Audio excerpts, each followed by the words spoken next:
Good evening students. आज हम जानेंगे कि सार्थक अंक कैसे ज्ञात करते हैं। ज्ञात करने के नियम्स क्या हैं, ज्ञात करने के रूल्स क्या हैं, ये तो हमने पिछले वीडियो में पढ़ा था। अब कैसे निकालते हैं सार्थक अंकों की संख्या कितनी होगी किसी राशि में, कैसे हमको मालूम चलता है, एग्जाम्पल के माध्यम से हम समझने का प्रयास करेंगे। जैसे कि एग्जाम्पल ले रहे हैं, एग्जाम्पल में लिख दिया 12,500 लिखा है। कह दिया जाए इसमें सार्थक अंकों की संख्या ज्ञात कीजिए। लिख दिया जाए, एग्जाम में आ जाए कि 12,500 में सार्थक अंकों की संख्या ज्ञात कीजिए। तो सार्थक अंकों की संख्या ज्ञात करने के कुछ रूल्स हैं, कुछ नियम हैं, उनको मैंने कल बताया था आपको। तो उन रूल को अगर लगाएं तो एक रूल्स बताया था कि यदि कोई संख्या दशमलव रहित है, अर्थात ऐसी संख्या जिसमें दशमलव ना लगा हो, देखिए दशमलव कहीं नहीं लगा, तो जो अशून्य संख्या है, अशून्य संख्या के अंतिम दाईं ओर के जो शून्य होते हैं वो सार्थक अंक में सम्मिलित नहीं किए जा सकते हैं। तो ऐसे देखा जाए ये दशमलव रहित संख्या है, इसमें 5 के दाईं ओर जो 2 जीरो लगे हैं ये क्या है, शून्य है। तो सार्थक अंकों की संख्या ज्ञात करते समय इन जीरो को काउंट नहीं करेंगे, यानी सार्थक अंकों की संख्या हो जाएगी, ऐसे लिखेंगे, सार्थक अंकों की संख्या बराबर 3 हो जाएगी, 1 2 3 हो जाएगी। लेकिन अगर यही क्वेश्चन होता और ऐसे लिखा होता कि 12,500 किलोग्राम में सार्थक अंकों की संख्या ज्ञात कीजिए, अभी केवल 12,500 लिखा था, अब मैंने लिख दिया 12,500 किलोग्राम में सार्थक अंकों की संख्या ज्ञात कीजिए। तब क्या करेंगे, यहाँ पर मात्रक देखिए किलोग्राम लिखा है, किलोग्राम में शो कर रहा है कि 12,500 एक निश्चित राशि के परिमाण को व्यक्त कर रहा है, अर्थात किलोग्राम में द्रव्यमान को व्यक्त कर रहा है। यहाँ 12,500 का मतलब था क्या व्यक्त कर रहा है नहीं मालूम चल रहा था, लेकिन जो ये एग्जाम्पल है इसमें 12,500 क्या द्रव्यमान को शो कर रहा है।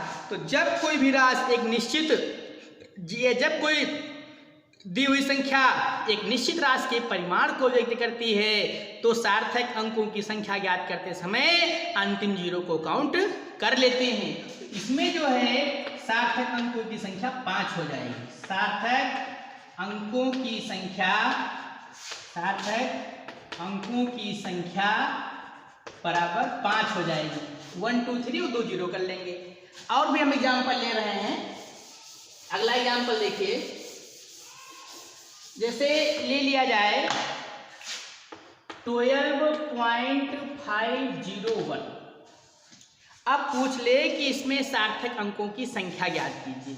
तो यहाँ पर जीरो बीच में है और पॉइंट भी लगा है, तो अब सार्थक अंक निकालने में यही काउंट कर लेंगे, तो हो जाएगा सार्थक अंकों की संख्या कितनी हो जाएगी, 5 हो जाएगी, संख्या बराबर 5 हो जाएगी। अगला एग्जाम्पल देखिए, लिख दिया जाए 1001। अब मान लिया इसमें सार्थक अंकों की संख्या बताइए, ये संख्या दशमलव रहित है, मीन्स दशमलव नहीं है। अगर लास्ट में जीरो होते थे तो हमने काउंट नहीं किया था, मात्रक भी नहीं लिखा है, लेकिन बीच में जीरो आ रहे हैं तो आपको एक नियम कल बताया था कि दो अशून्य अंकों के बीच अगर कोई शून्य आ रहा है तो उनको हम सार्थक अंकों में काउंट कर लेंगे। तो इस तरह इसमें सार्थक अंकों की संख्या 1 2 3 और 4 हो जाएगी। सार्थक अंकों की संख्या बराबर कितनी हो जाएगी, 4 हो जाएगी। अगला एग्जाम्पल देखिए, लिख दिया जाए 0.0012। अब पूछ लिया जाए इसमें सार्थक अंकों की संख्या बताइए। तो कल आपको एक रूल्स बताया था कि दशमलव के बाईं ओर यदि कोई अशून्य अंक नहीं है, दशमलव के बाईं ओर यदि कोई अशून्य अंक नहीं है तो दशमलव के बाद के जीरो को सार्थक अंक में सम्मिलित नहीं करते। तो इस तरीके से इसमें सार्थक अंकों की संख्या पूछी जाए तो कितनी हो जाएगी, 1 और 1 2 हो जाएगी। सार्थक अंकों की संख्या बराबर 2 हो जाएगी। लेकिन अगर यही क्वेश्चन आप लेते, ऐसे लिखा होता 1.0012 लिखा होता, फिर पूछ लेता कि इसमें सार्थक अंकों की संख्या याद कीजिए, तो दशमलव से पहले अशून्य अंक दे रखा है, तो अब संख्या हो जाती 1 2 3 4 और 5, तो इसमें सार्थक अंकों की संख्या जो होगी वो 5 हो जाएगी। ये भी आपको ध्यान में रखना है। अगर मान लिया कोई क्वेश्चन है, अभी यही क्वेश्चन ले लो, ऐसे लिखा होता 0.001250, आप पूछ ले इसमें सार्थक अंकों की संख्या कितनी होगी, तो दशमलव के पहले अशून्य अंक नहीं है, दशमलव के तुरंत बाद के जीरो को काउंट तो नहीं करेंगे, लेकिन ये जीरो काउंट कर लेंगे, तो हो जाएगा 1 2 3 4 और 5, तो इसमें सार्थक अंकों की संख्या पूछेगा तो 5 हो जाएगी। लेकिन अगर ऐसे लिखा होता कि 12,500 में सार्थक अंकों की संख्या कितनी होगी, तब इसमें 3 हो जाएगी। लेकिन 12,500 किलोग्राम लिखा होता, 12,500 मीटर लिखा होता, फिर सार्थक अंकों की संख्या पूछता, तो आपकी 5 हो जाती। ये भी आपको ध्यान में रखना है। अगला रूल कल बताया था कि सार्थक अंकों की संख्या जो हम याद करते हैं, तो उस समय हमको ये भी ध्यान में रखना है कि कोई भी संख्या को 10 की घात से गुणा कर दिया जाए, तो सार्थक अंकों की संख्या ज्ञात करते समय 10 की घात का कोई प्रभाव नहीं पड़ता है। जैसे इसका एग्जाम्पल देखिए, कह दिया जाए 65 गुणे 10 की पावर 3 में सार्थक अंकों की संख्या ज्ञात कीजिए, तो पावर से कोई मतलब नहीं है, तो सार्थक अंकों की संख्या इसमें कितनी हो जाएगी, 1 और 1 2 हो जाएगी। तो इस तरीके से हम सार्थक अंकों की संख्या को ज्ञात कर सकते हैं। अब इसी में एक टॉपिक आज हम पढ़ने वाले हैं, कोटिमान। कोटिमान जिसको ऑर्डर ऑफ मैग्नीट्यूड कहते हैं। कोटिमान क्या है, बहुत इंपॉर्टेंट टॉपिक है, इसको भी हमें ध्यान में रखना है और इसका हमारे फिजिक्स में यूज भी बहुत ज़्यादा है। कोटिमान ऑर्डर ऑफ मैग्नीट्यूड कहते हैं। कोटिमान इसको इंग्लिश में ऑर्डर ऑफ मैग्नीट्यूड कहते हैं। कोटिमान क्या है, पहले इसकी परिभाषा पढ़ेंगे। कहेंगे किसी भी भौतिक राशि को 10 के निकटतम घात में व्यक्त करना उस राशि का कोटिमान कहलाता है। यानी कोई भी राशि है उसको 10 के निकटतम घात में व्यक्त करने को उस राशि का कोटिमान कहते हैं। कोटिमान कैसे ज्ञात करते हैं, कोटिमान ज्ञात करने के कुछ रूल्स हैं, उन रूल्स को मैं आपको बता रहा हूं। पहला नियम ये होता है कि दी हुई संख्या को सबसे पहले हम यह देखते हैं कि वो संख्या मानक रूप में लिखी है कि नहीं लिखी है। मानक रूप का मतलब क्या है, मानक रूप का मतलब हुआ कि दशमलव से पहले यानी पॉइंट से बिफोर कम से कम एक नॉन जीरो डिजिट होनी ही चाहिए, एक अशून्य अंक होना चाहिए। दशमलव से पहले एक अशून्य अंक होना चाहिए। अगर दशमलव से पहले एक अशून्य अंक है तो हम कहेंगे ये संख्या मानक रूप में लिखी है, और अगर एक अशून्य अंक नहीं है तो हम कहेंगे मानक रूप में नहीं है। तो सबसे पहले हम ये देखते हैं कि दी गई राशि मानक रूप में लिखी है कि नहीं लिखी है। इसके बाद में अगर वो मानक रूप में नहीं लिखी है तो उसको मानक रूप में लिख लेते हैं। इसके बाद में उस राशि को 10 की पावर 10 के वर्गमूल, फिर उस राशि को 10 के वर्गमूल 10 का वर्गमूल लगभग होता है 3.16, उससे तुलना करते हैं और तुलना करके हम देखते हैं कि वो राशि 3.16 अर्थात 10 के वर्गमूल जो लिए हैं उससे कम है कि ज़्यादा है।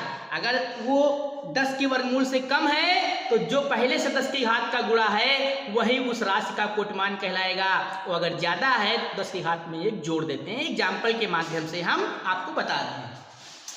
जैसे एग्जाम में आ जाए 375 गुणे 10 की पावर 3 किलोग्राम दे रखा है, अब कह दिया जाए कि इसका कोटिमान ज्ञात कीजिए। तो कोटिमान ज्ञात करने के लिए पहला रूल आपको बताया कि सबसे पहले हम ये देखते हैं कि दी हुई संख्या मानक रूप में लिखी है कि नहीं लिखी है। तो देखने से लग रहा है कि ये संख्या मानक रूप में नहीं है। क्यों? क्योंकि पॉइंट से पहले केवल एक ही नॉन जीरो डिजिट होनी चाहिए, यहाँ पॉइंट कहीं नहीं है, तो पॉइंट को हम लास्ट में मान लेंगे। तो इसको हम मानक रूप में लिखेंगे, तो मानक रूप हो जाएगा 3.75। तो अगर पॉइंट यहाँ मान लिया तो एक और एक 2 अंक पॉइंट बाईं ओर खिसकाया।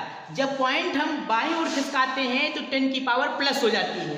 2 डिजिट बाईं ओर खिसकाया तो 2 पावर प्लस होगी, 3 पावर पहले से प्लस में है, 2 और हो जाएगी तो 10 की पावर 5 किलोग्राम हो जाएगा। अब ये मानक रूप में होगी। फिर हमने कहा जब मानक रूप में लिख जाए तो जो मानक रूप में संख्या लिखी है उसको 10 के वर्गमूल अर्थात 3.16 से तुलना करते हैं। तो 3.75 है, इसको 3.16 से कंपेयर करेंगे। 3.16 10 का वर्गमूल होता है, तो कंपेयर करने से मालूम चला कि ये ज्यादा है। तो कहेंगे सिंस 3.75 इज ग्रेटर देन 3.16, जब ज्यादा है तो कहता है कोटिमान बराबर। जब कोटिमान निकालेंगे तो क्या हो जाएगा, 10 की पावर पहले था और एक अब उसमें जोड़ देंगे +1 बराबर 10 की पावर 6 किलोग्राम। तो इस तरीके से आपने देखा कि इसका कोटिमान आ गया 10 की पावर 6 किलोग्राम। कोटिमान का मतलब ही होता है 10 के निकटतम घात में व्यक्त करना। दूसरा एग्जाम्पल ले रहे हैं, दूसरा एग्जाम्पल लेकर के फिर हम कोटिमान निकालते हैं। जैसे कह दिया जाए 3.016 केवल किलोग्राम लिखा है। अब कह दिया जाए इसका कोटिमान ज्ञात कीजिए। तो हमने कहा कि कोटिमान ज्ञात करने के लिए सबसे पहले हम ये देखते हैं कि दी हुई राशि मानक रूप में है कि नहीं है। तो ये मानक रूप में लिखी है क्योंकि पॉइंट के पहले एक ही नॉन जीरो डिजिट है। तो इसको हम ऐसे भी कह सकते हैं 3.016 गुणे 10 की पावर 0 किलोग्राम भी कह सकते हैं। ठीक, अब 3.016 जो है इसका कंपेयर करेंगे 3.16 से।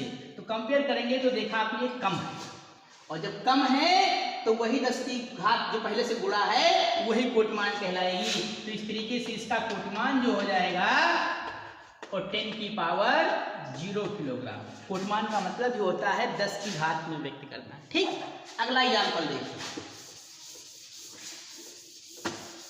मान लिया दे रखा है 0.00365 किलोग्राम।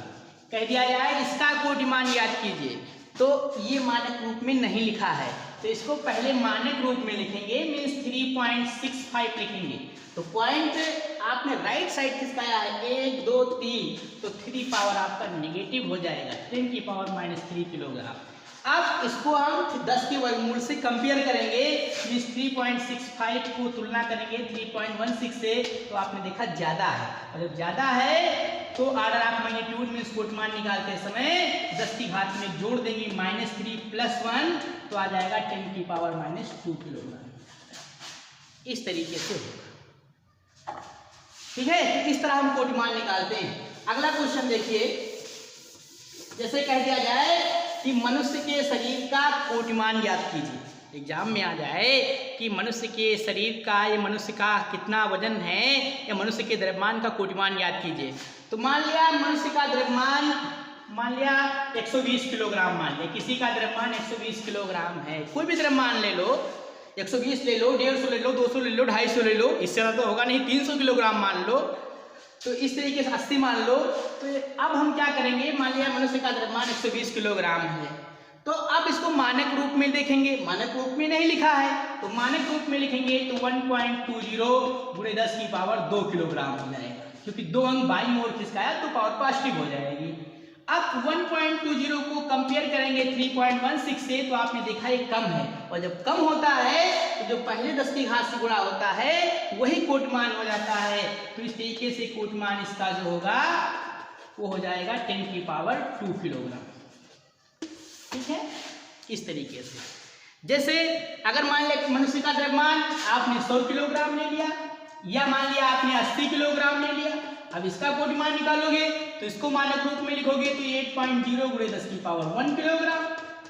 इसको कंपेयर करेंगे तो 8.0 को कंपेयर करेंगे 3.16 से, आपने देखा ज्यादा है, और जब ज्यादा है तो कोटिमान निकालते हैं, जोड़ देते हैं पावर में, तो 10 की पावर 1 पहले से था, एक और जोड़ देंगे 10 की पावर 2 किलोग्राम। तो आप ये बात ध्यान रखेंगे आज के बाद कि मनुष्य का जो द्रव्यमान होता है उसको अगर हम कोटिमान निकालना हो तो 10 की पावर 2 किलोग्राम होता है।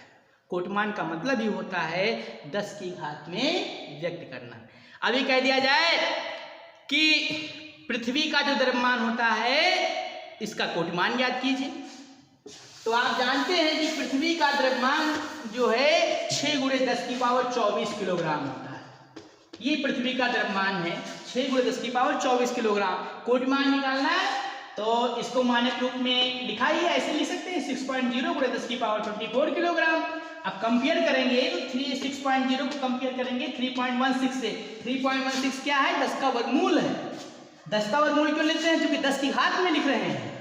तो देखेंगे तो ज्यादा है, जब ज्यादा होगा तो कोटिमान निकालेंगे तो 10⁻24 पहले से 1 और जोड़ देंगे तो 10⁻25 किलोग्राम हो जाएगा। तो इस तरीके से हम कोटिमान ज्ञात कर लेते हैं।